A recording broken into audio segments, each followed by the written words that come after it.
வெள்ளி விழா கண்டிருக்கின்ற சகோதரர் எழிலுக்கு தமிழ்நாடு திரைப்பட இயக்குனர் சங்கத்தின் சார்பில் எங்களுடைய மனமார்ந்த நன்றிகளை வாழ்த்துக்களை தெரிவிச்சு. எழில் உண்மையாக எழிலானவர், பேருக்கும் பொருத்தத்துக்கும் மிக சரியான நண்பர் எழில். அதாவது ஒரு பாட்டு எனக்கு ஞாபகத்து வரும், தங்கத்திலே ஒரு குறை இருந்தாலும் தரத்தில் குறைவதுண்டோ. அது மாதிரி எழில் தங்கமான ஒரு சகோதரன். எந்த பக்கம் உரசினாலும் தங்கம் தான் தெரியும். ஒரு குறையே இல்லாத ஒரு சகோதரன்னா எழில் தான். துல்லாதமனும் துள்ளும் பண்ணிட்டு ரொம்ப நாள் கொஞ்சம் சின்ன கேப்பில் எங்களோட இருந்தார். டைரக்டர்ஸ் யூனியனில் ஒரு பொருளாளராக இருந்தார். ஒரு நாள் ஒரு சின்ன கதை சொன்னார். சார் இது எப்படி இருக்குது சார்னு. சரி, எல்லாமே ரிட்டையர் ஸ்டேஜில் இருக்கும். நான் சொல்கிறது 2010 இருக்கும்னு நினைக்கிறேன். 2010 இல்லை 11. ரிட்டையர் ஸ்டேஜ் மாதிரி ஆகிடுச்சு இல்லையா. யூனியன் வந்துட்டாவே ரிட்டையர் மாதிரி ஆகிடும். அதனால் சரி சும்மா சொல்கிறாருன்னு நினச்சேன். எக்ஸ்ட்ராடினரியாக இருந்தது அந்த கதை. மனங்குத்தி பறவைன்னு நினைக்கிறேன். ரொம்ப அழகாக இருந்தது. எழில் ரொம்ப நல்லா இருக்கு. என்ன இல்லை சார், சின்னதாக நீங்கள் ஒரு நாள் வாங்க இமான்கிட்ட கூப்பிட்டு போய் ஒரு சின்ன ஒரு சாங் போட்டு காமிச்சார். நான் சொன்னேன், Ezhil this is the best film, உடனே நீங்கள் ஸ்டார்ட் பண்ணுங்கன்னு.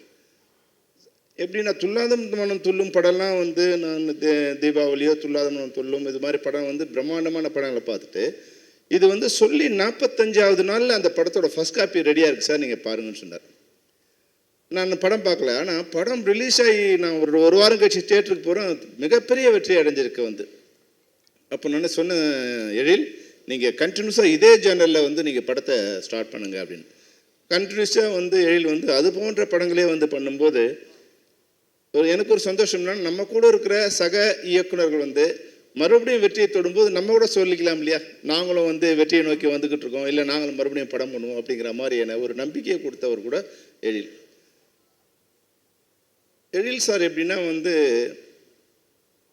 ஏதோ பார்த்திபன் சொன்ன மாதிரி ரொம்ப அமைதியாக, ரொம்ப அவர் வார்த்தையால் சொல்ல முடியாது. அவர் இருக்கிற இடமே தெரியாத இடமா இருக்கும். ஒரு தடவை ஒரு பார்த்திபன் சார் ஒரு சின்ன சிக்கல் வந்தது. பார்த்திபனால அவர் என் எதிரணியில் நிற்கிறார்.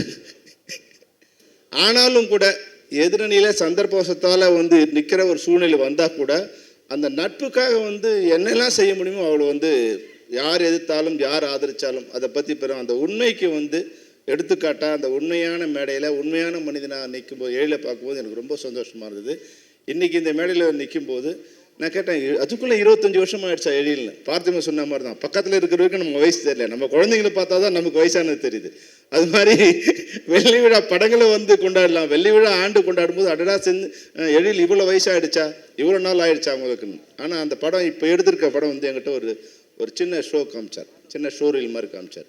நிச்சயமாக இந்த படம் எல்லா ட்ரெண்டையும் மீறி ஒரு படமாக இருக்கும். அதில் ஏதாவது பாலிடிக்ஸ் இருக்கா, இல்லை காமெடி இருக்கா, இல்லை கதை இருக்கா, எதுவுமே சொல்ல முடியாத ஒரு ஜேர்னலில் அந்த படம் வந்தது.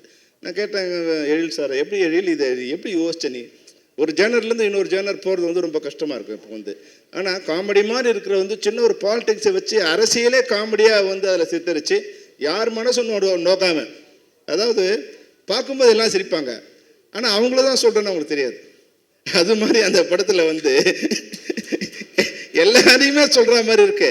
அந்த சில நேரங்களில் பார்க்குறவங்க நம்ம ஒரு படம் பண்ணும்போது அரசியல்வாதிங்க கோவப்படுவாங்க, நீ என்ன தான் சொன்னியா இல்லை பண்ணியான்னு கோவப்படுவாங்க. இந்த படம் எப்படின்னா எழிலோட புத்தாலித்தனம் என்னென்னா, அந்த படம் பார்க்கும்போது யாரை சொல்கிறோமோ அவங்களும் சேர்ந்து சிரிப்பாங்க. ஜனங்களுக்கு தெரியும் நீ இவங்கள தான் சொல்கிறான்னு, ஆனால் சிரிக்கிறவங்களுக்கு தெரியாது தங்களாக தான் சொல்கிறான்னு. அது ஒரு வகையான விமர்சனம். இந்த படம் நிச்சயமாக விமல் வாழ்க்கையில் இந்த படம் இன்னொரு மைல் ஸ்டோனாக இருக்கும். விமலுக்கு ஒரு மிகப்பெரிய லைஃபாக இருக்கும். பார்த்து சொன்ன மாதிரி இது ஒரு இன்ஃபினிட். அவர் எழிலோட வெற்றி பயணம் முடிவில்லாதது. அந்த முடிவில்லாத வெற்றி பயணத்தில் பங்கு கொள்கின்ற இன்ஃபினிட்டோட தயாரிப்பாளருக்கும் அதனுடைய சக நண்பர்களுக்கும் தோழர்களுக்கும் டெக்னீஷியன்ஸுக்கும் எல்லாருக்கும் என்னுடைய வாழ்த்துக்களை தனிப்பட்ட முறையிலும் தமிழ்நாடு திரைப்பட இயக்கும் சங்கத்தினுடைய தலைவர் என்ற முறையிலும் தென்னிந்திய திரைப்பட தொழிலாளர் சம்மேளனத்தின் சார்பிலும் என்னுடைய வாழ்த்துக்களை தெரிவித்துக் கொள்கிறேன். வாழ்க எழில், வாழ்க எழில், வாழ்க.